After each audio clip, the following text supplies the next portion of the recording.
Picture चालू करो बे। सिद्धार्थ यादव, अब आपकी बारी है। सिद्धार्थ, पहले तो ये बताइए, क्या सरकार तैयार नहीं थी क्या, या ओवर कॉन्फिडेंट थी क्या, कि कल भी तारीख मांगी, आज 7 दिन और मांग लिए? क्या वजह थी कि आपने खुद ही मान लिया अच्छा ठीक है हम 7 दिन तक अब कोई कानून को लागू नहीं करेंगे? चलो भाई,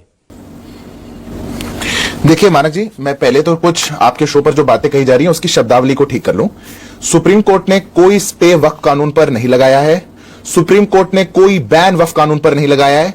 वक्फ कानून के इंप्लीमेंटेशन पर किसी प्रकार का स्टे का ऑर्डर सुप्रीम कोर्ट ने नहीं दिया है। यह मैं कैटेगोरिकली आपके शो पर कहना चाह रहा हूं। जो लोग यहां पे आपके और भी वकील साथी मौजूद हैं, मैं खुद भी प्रोफेशन से लॉयर हूं, जो लोग वकालत को समझते हैं वो जानते होंगे कि आज सुप्रीम कोर्ट की प्रोसीडिंग्स का क्या मायना है। अच्छा ठीक है। सुप्रीम कोर्ट में सरकार के सॉलिसिटर जनरल ने स्वयं जो कहा, सुप्रीम कोर्ट ने उसी को दोहराया है। सरकार ने कहा है कि जब तक मैटर सुप्रीम कोर्ट में है, अगली हियरिंग तक सुप्रीम कोर्ट जब तक कह रही है, हम 2 विषयों पर उसमें कोई बदलाव नहीं करेंगे। हम वक्फ काउंसिल, वक्फ बोर्ड के विषय पर कोई बदलाव नहीं करेंगे, और वक्फ बाय यूजर की प्रॉपर्टी, उसमें भी वो जो रजिस्टर्ड है और नोटिफाइड है उसको डिनोटिफाई करने का काम नहीं करेंगे। अभी डीएम्स सर्वे बंद नहीं करेंगे। जो सरकार जो वक्फ के बदलाव के बाद जिन प्रकार का जो एक सर्वे पैनल बना है उसके कोई काम में बदलाव नहीं होगा। जो विमेन मेंबर्स की अपॉइंटमेंट की बात थी उस पर सुप्रीम कोर्ट का कोई स्टे नहीं है। सर्वे अथॉरिटी में जो बदलाव हुआ है उस पर सुप्रीम कोर्ट का कोई स्टे नहीं है। अपील की जो प्रोसेस थी उस पर सुप्रीम कोर्ट ने एक शब्द नहीं बोला है। जो वक्फ के ट्राइब्यूनल का कंपोजिशन था सुप्रीम कोर्ट ने एक शब्द नहीं बोला है। सेपरेट बोर्ड बनाने का जो अमेंडमेंट है उस पर सुप्रीम कोर्ट ने एक शब्द नहीं बोला है। सेंट्रलाइज रजिस्ट्रेशन की जो बात थी सुप्रीम कोर्ट ने एक शब्द नहीं बोला है। तो मेरा मानना यह है कि पहली बात तो फैक्ट सामने आनी चाहिए, तभी देश की जनता को भी पता चलेगा कि वास्तव में क्या हुआ। यह पहली बात। दूसरी बात, आपने कहा कि हमारी तैयारी नहीं थी कोर्ट के अंदर इसलिए ऐसा हुआ है। लगभग 70 से ऊपर प्ली इस मैटर में लगाई गई हैं। सुप्रीम कोर्ट ने तो आज हाथ जोड़ दिया उन सब याचिकाकर्ताओं के, और उन्होंने कह दिया कि जितनी मोटिवेटेड प्ली आ रही है इनको सबको साइड रखिए, मैं हम 5 से ज्यादा को नहीं सुनेंगे। पर 70 प्ली आई हैं, सबने अलग अलग बात लिखी है। देश सरकार को उन प्लीज में जो ग्राउंड उठाए गए हैं उनका जवाब देना है। पर आप कह रहे हैं कि हम 1 दिन में यह काम कर दें। 1 दिन छोड़िए, हम 1 घंटे में यह काम कर दें। जो लोग वकालत को जानते और समझते होंगे, अगर कोई एफिडेविट कोई भी पार्टी पेश करती है अमूमन 4 हफ्ते का समय दिया जाता है। सरकार कह रही है कि हम 1 हफ्ते के अंदर डिटेल्ड रिप्लाई इस पूरे कानून को लेकर के जिसका भी जो ऑब्जेक्शन है हम उसका दर्ज करवाएंगे। कोर्ट ने कह दिया 1 हफ्ते में आप रिप्लाई दीजिए, 5 तारीख को हम इसको डेट लगाएंगे। जो कानून के अमेंडमेंट्स की बाकी प्रक्रिया है वो यथावत चलती रहेंगी। अब समस्या कुछ और है मानक जी, और मैं 10 सेकंड लेके वो बताना चाहता हूं। समस्या यह है कि सुप्रीम कोर्ट हमारे देश के कानून को सुन रहा है।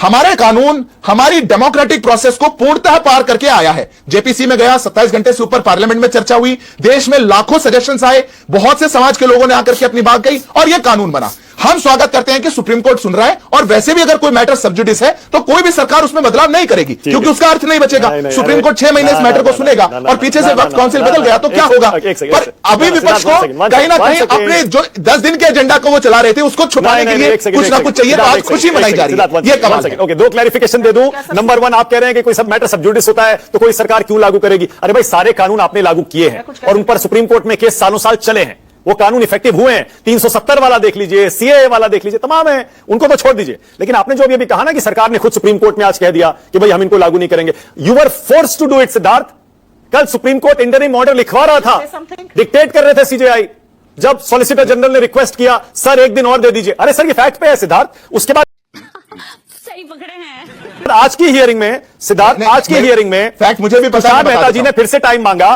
जिस पर सीजेआई ने कहा time can be granted but on condition that non Muslim members will not be nominated to the Waqf boards and council. और दूसरा, आप स्थिति भी नहीं बदलेंगे। यू वर फोर्स, इसीलिए आपको यह कहना पड़ा अच्छा सर नहीं करेंगे। मानक जी, हाँ, मैं तो कहता हूं कि जिस शब्दावली में सबको खुशी मिले वो शब्दावली का प्रयोग करिए, जो शब्द अच्छे लग रहे हैं। सरकार ने स्वयं कहा, यह ऑन रिकॉर्ड है। हाँ। जो प्लीज वहां गई थी और जो दूसरा पक्ष वहां पर रिक्वेस्ट कर रहा था वो ब्लैंकेट स्टे और ब्लैंकेट बैन के लिए कर रहा था। क्यों नहीं आप कह रहे हैं कि एक बार भी सुप्रीम कोर्ट ने नहीं कहा कि इस पे ब्लैंकेट स्टे लगाया जाए? क्यों नहीं तुरंत जो अमेंडमेंट पूरा एक्ट आया, ये एक प्रावधान 2 प्रावधान थोड़ी आए, जो पूरा अमेंडमेंट का एक्ट आया, क्यों नहीं सुप्रीम कोर्ट कह रहा है कि तुरंत हम स्टे करते हैं, जब तक पूरा नहीं सुनेंगे तब तक इसको आगे नहीं बढ़ेंगे? क्योंकि ये गैर संवैधानिक नहीं है। पर जिन लोगों ने अपनी झूठ और प्रपंच की दुकान कई दिनों से चला रखी थी, और आज भी जो आपके शो पर बोल रहे हैं, मुझको पता है कि समय कम है, पर अभी जो कांग्रेस पार्टी की हमारी प्रवक्ता भी कह रही थी, मैं बाय एक्ट बाय प्रोविजन बता सकता हूं कि हिंदुओं में सेम चीज के लिए क्या प्रावधान है। पर कई दिन से झूठ और प्रपंच मीडिया में चलाया जा रहा है। अब आज सुप्रीम कोर्ट ने सुना तो खुशी के कुछ अच्छा, तो एक काम करिए सिद्धार्थ, मैं आपको 30 सेकंड और देता हूं। मुझे बताइए देश के कौन से हिस्से में, बताइए कौन से हिंदू बोर्ड में, कौन से हिंदू ट्रस्ट में आपने गैर हिंदुओं को रखा है? बताइए। सुप्रीम कोर्ट ने भी यही पूछा था। देखिए मानक जी, आपको हाँ मैं बिल्कुल आपको बता देता हूं। आपको यह समझना पड़ेगा कि वक्फ और मस्जिद ये अलग अलग चीज है। मस्जिद में कौन कैसे नमाज पढ़ता है ये अलग है, मंदिर में कोई कैसे जाकर के दुआ करता है ये अलग है, और उसकी प्रॉपर्टी कैसे चलती है अलग है। अब हिंदुओं में प्रॉपर्टी कैसे चलती है, एंडोमेंट एक्ट या चैरिटी एक्ट के आधार पर। अब मैं नाम बता रहा हूं। आंध्र प्रदेश के अंदर Andhra Pradesh charitable Hindu religious institutions act chapter 2 है, सेक्शन 3 से 13 कोई मेंशन नहीं है कि इसमें जो कमिश्नर है वो हिंदू होना चाहिए। अब मैं आपको दूसरा एक्ट बताता हूं। Madhya Pradesh public trust act, जिससे हिंदू अपने धार्मिक चीजों के लिए जमीन को दान देते हैं। Section 3 registrar of public trust, कोई मेंशन नहीं है कि जो रजिस्ट्रार होना चाहिए वो हिंदू होना चाहिए। महाराष्ट्र सेक्शन 3 कोई मेंशन नहीं, और मेरे पास लिस्ट है लंबी। सुप्रिया आपकी बारी, बोलिए। मैं छोटी सी बात यहां पर यह कहना चाहती हूं। बीजेपी के प्रवक्ता ने कहा कि सरकार ने जो कहा वही सुप्रीम कोर्ट ने कहा। बिल्कुल भी नहीं। असलियत यह है कि आपने कोई एहसान नहीं किया किसी पर। आपके पास कोई चारा ही नहीं था। अगर सुप्रीम कोर्ट सुन रहा है तो आपको सुप्रीम कोर्ट की बात माननी पड़ेगी। आप बॉर्डर काउंसिल पर नियुक्ति नहीं कर सकते हैं, आप वक्फ बाय यूजर नहीं डिनोटिफाई या चेंज कर सकते। लेकिन क्योंकि यहां पर लोगों की बात हो रही है, मैं आपको बताती हूं, तिरुपति जी में, माता वैष्णो देवी में, जेके चैरिटेबल ट्रस्ट में, काशी विश्वनाथ में, अभी जो राम मंदिर की कमेटी बनी है वहां तो यह भी प्रोविजन है कि जो डीएम है वो कमेटी 15 सदस्यीय कमेटी का मेंबर है, लेकिन अगर वो हिंदू नहीं है तो एडिशनल कलेक्टर बनेगा। अगर आईएएस अधिकारी जो यहां पर सचिव रैंक, जॉइंट सेक्रेटरी रैंक का है गवर्नमेंट ऑफ इंडिया में, उसका मेंबर बनेगा। ये बड़ी अच्छी बात कही आप। लेकिन अगर वो हिंदू नहीं है तो वो नहीं बन सकता है। आपने तो जो सरकारी अधिकारी है उन पर भी रोक लगाई है। किस तरह की बात है? आपकी बारी, 1 मिनट आपका, उसके बाद आगे जा। हर समुदाय के मन पे संशय है। देखिए मानक जी, कितना इस देश को खंडित करिएगा, सवाल इस बात का है। देखें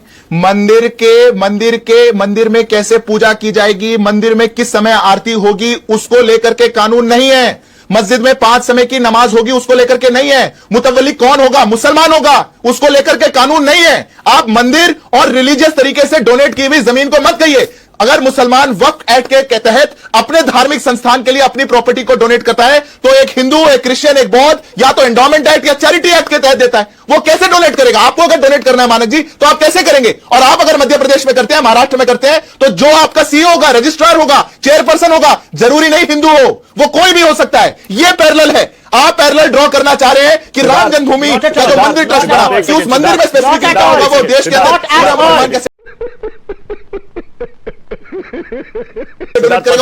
करेंगे। बिल्कुल गलत बोल रहे हैं। चीफ जस्टिस ने भी आज जो सवाल पूछे और कल जो सवाल पूछे ना, मतलब आप ये कहना चाह रहे हैं कि चीफ जस्टिस को भी ये अंतर नहीं पता है? जामा मस्जिद की सेल्फी लेकर आइएगा, बोर्ड में क्या बताइए इस बात को।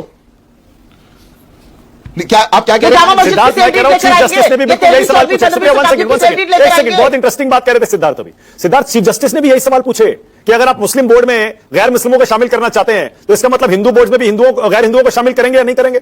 मतलब आप ये जो गिना रहे हैं, मुझे एक्ट्स बता रहे हैं और अलग अलग इंस्टेंसेस बता रहे हैं, इसका मतलब चीफ जस्टिस को ये सब नहीं पता है? देखिए मानक जी, मैं आपकी जानकारी सुपुर्द कर दूं। मैं सुप्रीम कोर्ट में ही प्रैक्टिस करता हूं। चीफ जस्टिस का कहना कुछ और था। उनका कहना यह था कि किसी मोमेंट पर क्या किसी बोर्ड की कॉम्पोजिशन में नॉन मुस्लिम मेंबर ज्यादा हो सकते हैं क्या, नई अमेंडमेंट के बाद? उस पर सुप्रीम कोर्ट क्लैरिटी मांग रही है। सीईओ की अपॉइंटमेंट मुसलमान होगा कि नहीं होगा, डीएम के पास अधिकार होगा कि नहीं होगा, ट्राइब्यूनल की कॉम्पोजिशन कुछ और होगी नहीं होगी, उन्होंने ये भी पूछा है कि हिंदू बोर्ड होगा, ट्रस्ट होगा, तो क्या उसमें गैर हिंदुओं को शामिल करेंगे? पूछा है उन्होंने ये सवाल। हाँ, अरे मैं मानक जी, मैं आपको कौन सी बात बता रहा हूं, आप कौन सी पूछ रहे हैं? मैं कह रहा हूं सुप्रीम कोर्ट ने एक बार भी यह नहीं कहा कि जो बदलाव कहीं पर कलेक्टर को राइट दिया गया अपील को लेकर के, कहीं ट्राइब्यूनल की कंपोजिशन को लेकर के कहा गया है, कहीं मुस्लिम मेंबर है उस पर सुप्रीम कोर्ट कह रहा है कि मुस्लिम मेंबर नहीं हो सकता, ऐसा नहीं कहा। सुप्रिया, 30 सेकंड क्या बोल रही है? आगे जा रहा हूं, इस पर सुप्रीम कोर्ट पूछ रही है। मैं मंदिर और मस्जिद के बोर्डों में नहीं जाऊंगी, सबको पता है सुप्रीम कोर्ट ने क्या कहा। यहां पर लच्छेदार बात करके उसको भ्रमित करने की जरूरत नहीं। लेकिन मैं यह जरूर बोलना चाहती हूं कि क्या कभी भारतीय जनता पार्टी शांति से बैठकर 10 सेकंड के लिए यह आत्मविवेचना करने को तैयार है कि आप जो कानून लाते हैं वो इस देश को तोड़ने का काम क्यों करता है, वो लोगों में शक, संशय, शुभा क्यों पैदा करता है?